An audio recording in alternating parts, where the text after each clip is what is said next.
Bonjour chers téléspectateurs, depuis le studio Censeur.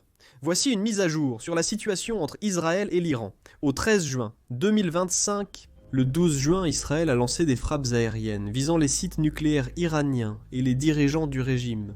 Israël a alors lancé une attaque contre l'Iran, avec 200 avions de chasse ciblant plus de 100 sites répartis dans 17 zones comme le montre la carte. Ceci était considéré comme le raid aérien le plus important et sans précédent que l'Iran ait jamais subi. De nombreuses régions ont été touchées. Il est à noter que le haut commandement militaire a subi de très lourdes pertes, étant presque anéanti.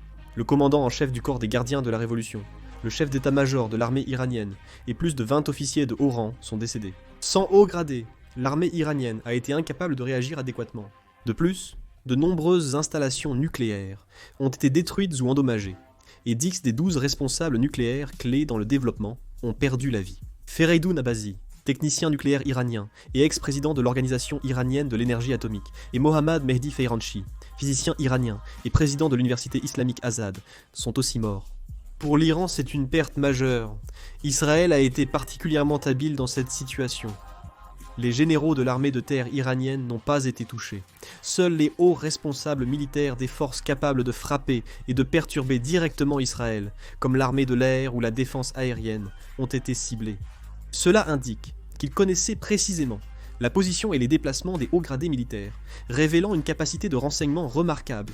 Israël a effectué de nombreuses frappes aériennes, sur une période prolongée.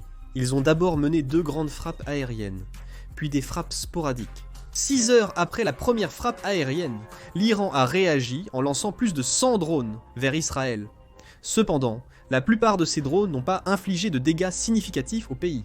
Dans le cas de la Jordanie, lorsque les drones iraniens sont entrés dans son espace aérien, elle a même activement intercepté ces drones. L'Iran montrait ainsi une image de subir face à Israël de manière unilatérale. Puis, vers 21h, à 22h heure locale de Téhéran, l'Iran a commencé à attaquer Israël en lançant entre 150 et 200 missiles balistiques en 2 vagues.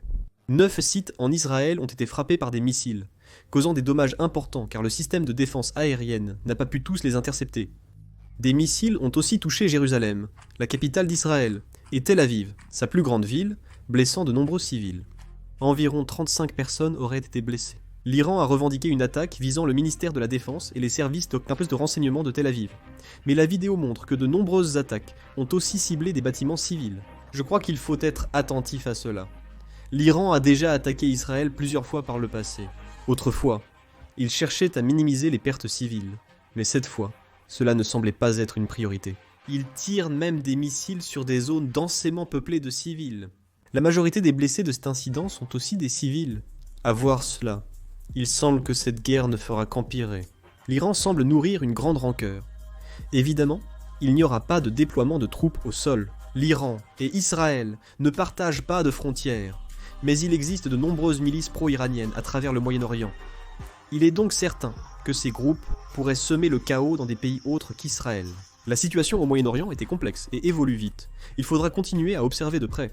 Nous surveillons toujours la situation au Moyen-Orient. Soyez prudents. Fin de la vidéo. Merci.